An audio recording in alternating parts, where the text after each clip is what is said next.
নমস্কার, doctor Emily Banerjee, medical geneticist, IFM।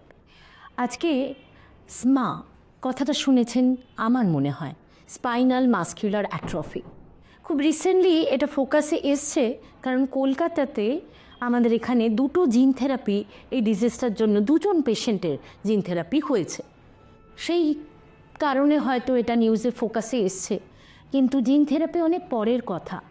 আমরা কিন্তু এটা স্ক্রিনিংয়ের মাধ্যমে আমাদের সন্তানের মধ্যে আশা থেকে আটকাতে পারি। যেমন বারবার আমরা বলি থ্যালাসেমিয়া স্ক্রিনিং করান, স্মাও কিন্তু সেই জায়গাতেই পৌঁছে গেছে।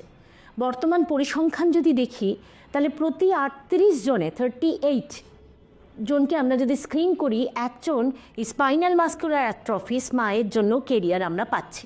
এবং প্রতি বছর ভারতবর্ষে 4000 জন শিশু জন্মাচ্ছে স্পাইনাল মাসকুলার অ্যাট্রফি। এটা একটা নিউরোমাসকুলার ডিসঅর্ডার, এই ডিসঅর্ডারটা নিয়ে। এবার এই ডিসঅর্ডারটা নিয়ে জন্মালে এর তীব্রতা বিভিন্ন রকম হতে পারে।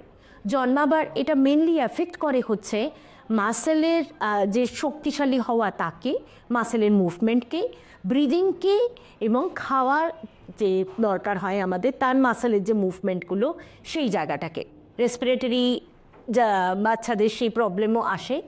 তো এখানে মোটর নিউরনগুলো, সার্ভাইভাল মোটর নিউরন, আমাদের চলাফেরাকে নিয়ন্ত্রণ করে যে নার্ভগুলো, তাকে নিয়ন্ত্রণ করে SMN প্রোটিন, SMN1 আর SMN2। SMN1-এ এক্সন 7-এর ডিলিশন যদি হয়, সেই ক্ষেত্রে ফাংশনাল প্রোটিন তৈরি হতে পারে না, মোটর নিউরনগুলো সেই ক্ষেত্রে সার্ভাইভ করতে পারে না, এবং বাচ্চাদের মাসেলের মুভমেন্ট তৈরি হয় না, রেসপিরেটরি ট্রাবল হয়, এবং তাদের ফিডিং ঠিক মতন হয় না। তো এটাকে আমরা কি করে আটকাতে পারি? এটা অ্যাকচুয়ালি ক্রোমোজোম 5-এর লম্বা বাহুটা 5q13.2 এই পজিশনটায় থাকে।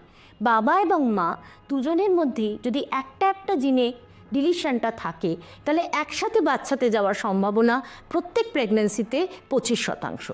সুতরাং আমরা যদি থ্যালাসেমিয়ার মতন একইভাবে স্মাইল স্ক্রিনিং MLPA এই স্টাডিটা করে আমরা করি বাবা এবং মায়ের মধ্যে, অন্তত একজনের যদি আপনারা স্ক্রিনিং করান প্রত্যেকে প্রেগনেন্সি প্ল্যান করার আগে, তাহলে কিন্তু এই ভয়ঙ্কর ডিজিজের হাত থেকে আমরা আমাদের বাচ্চাগুলোকে রক্ষা করতে পারি।